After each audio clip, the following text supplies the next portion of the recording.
also commend Graham's initiative, jointly with Gary Johns, who's here tonight, in setting up the Australian Institute for Progress. I think it fills a very big gap in Queensland public policy space. That's a gap that's been evident for quite some time. So I'm honoured to be presenting at one of its early forums.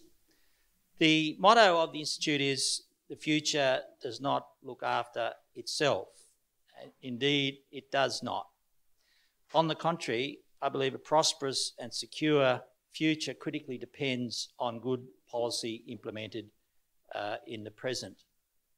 So my focus this evening is on Queensland's fiscal state, with some suggestions on what's to be done to ensure better economic progress.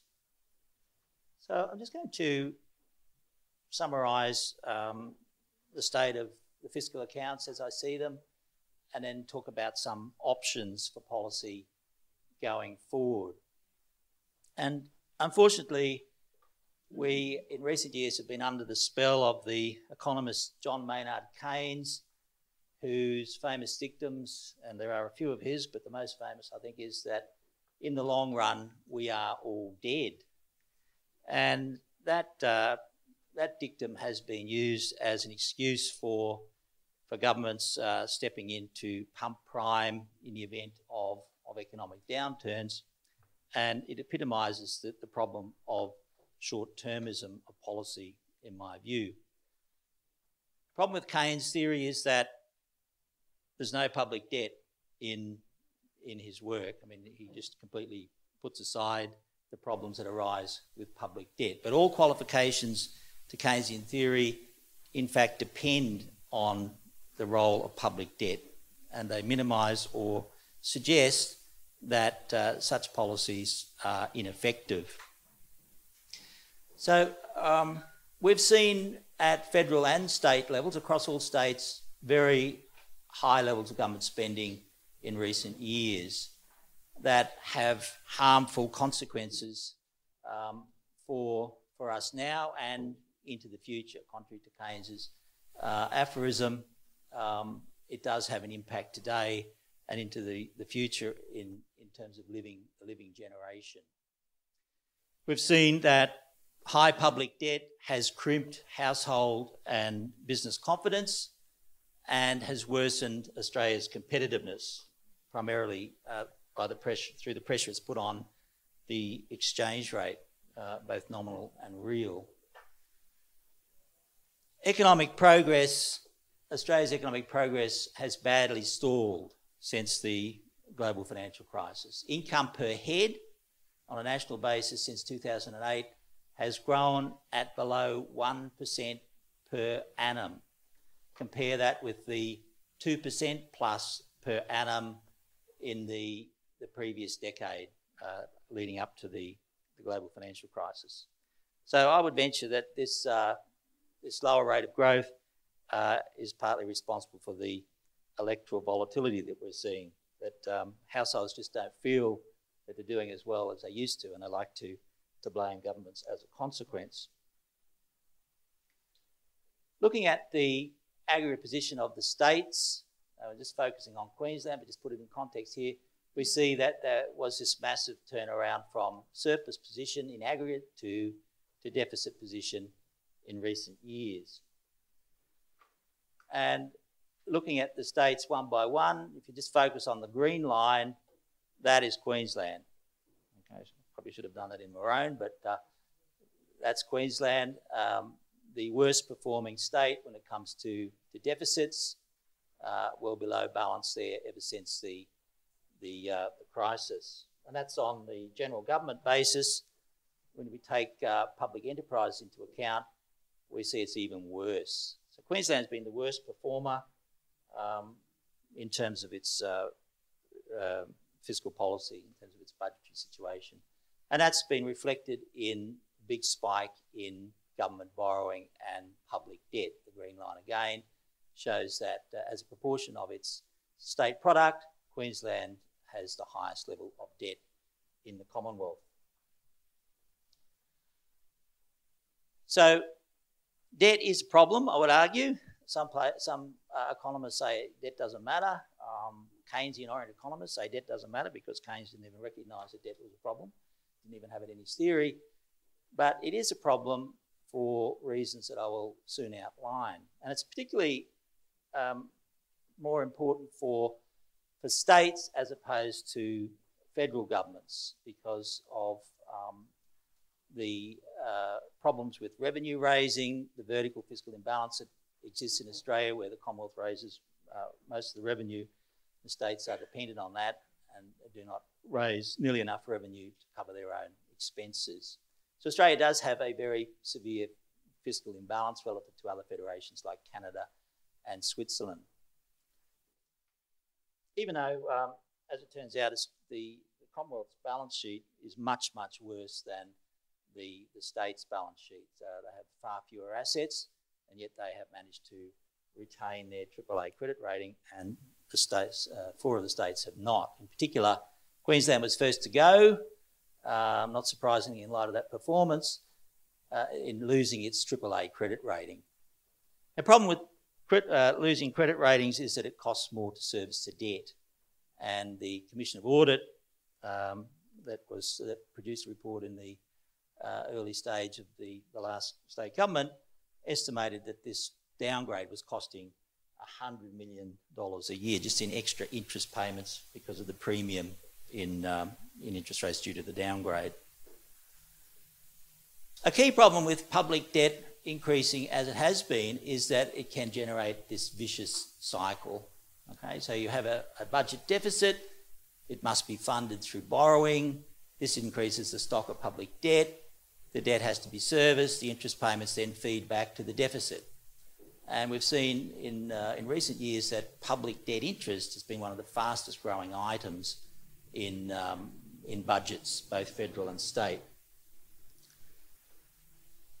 So public debt, I would argue, is a problem because of that sustainability issue, but also because most of it's held by foreigners. A characteristic of Australia's public accounts is that when they go to deficit, the borrowing is sourced from overseas. So it's foreigners who are lending the money, and in the federal case, it's costing the federal government to service foreign debt about $12 billion per annum, $1 billion a month in interest mostly paid overseas, $4 billion for Queensland. So this is a concern because it's not backed, this debt is not backed by and large by productive assets, and that's been particularly the case in recent years since the global financial crisis. The spending has not been backed by productive assets on the balance sheet. So I've done some work with the colleague Julian Pearce, published in Journal Economic Analysis and Policy, to estimate just what budget balances are required to stop that public debt growing as a proportion of state product. And what we discovered is that no state at the moment has the fiscal settings right to stabilise the debt. The debt is continuing to grow despite the fiscal consolidation, including the fiscal consolidation here in Queensland. The budget deficit or budget balance was too high, was insufficiently conservative in the sense of winding back the excess of previous years. And so it goes for the broader measure of government, including public enterprises. So this little chart shows that for each state, the blue line below the zero is the deficit in place at the moment, or in 2012-13. And the bars above the line show what the balance should be to get the debt back to what it was pre-GFC, before the big spending splurges. And the 3 coloured lines above the line there show what the balance has to be to get it back to pre-GFC levels in different time frames. For instance, the big red line there means that the budget has to be in surplus by 3%, for Queensland's case, the third one along, to get the debt back to pre-GFC levels. The longer you go out, obviously, the smaller the balance, the surplus has to be if you're going to meet it over a longer time period. But The fact is that the arithmetic of debt shows that the Queensland budget, as it now stands, is in deficit to the order of 3% for a turnaround in the public debt to bring it back over a period of 10 years to what it was pre-GFC. So there's a big task ahead. So the options, therefore, are as follows. With privatisation's been ruled out as a consequence of the previous election, and so we're left with these options. I mean, there's got to be action on the spending side, the revenue side, and that's basically, they're the only two choices. We have to look at reducing overlap in spending on the big programs, health, education, and some others, for instance, transport and communications, perhaps a few others there, but health and education are the big items. Taxes obviously will have to go up in some form, and there'll be much debate about that. I'm one who's a very strong believer that the GST should be increased. It's been unfortunately a political no-go area, but relative to other countries, Australia's indirect tax take is far smaller relative to its direct or income tax take. I think the former government's biggest mistake fiscally was perhaps not to look seriously at some taxes, too much focus perhaps on public service number reductions, which was very politically painful for them in the end. Perhaps if they'd followed the Commission of Audit's recommendation and put a little bit more weight on increasing some of the taxes, particularly property taxes, it may well have saved their skin. Who's to know that?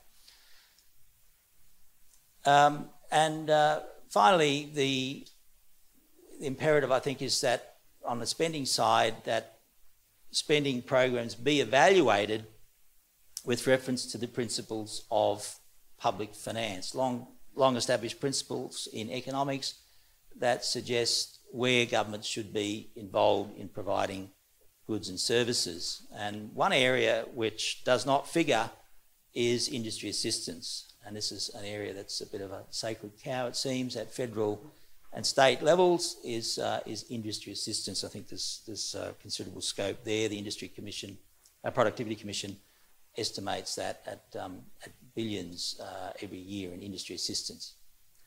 So each of those options, with privatisation now out of the picture, obviously requires very strong political will on the part of governments, and also to meet acceptance with the electorate has to be well informed of the consequences. And I would have to say that the last government's attempts in that regard were praiseworthy. The Strong Choices campaign, I thought, was copybook good public policy, informing the public, involving the public in the processes, educating them about the importance of budgets and public debt. But in the end, to no avail. But I don't think that's a reason for not continuing in that vein. So thank you very much.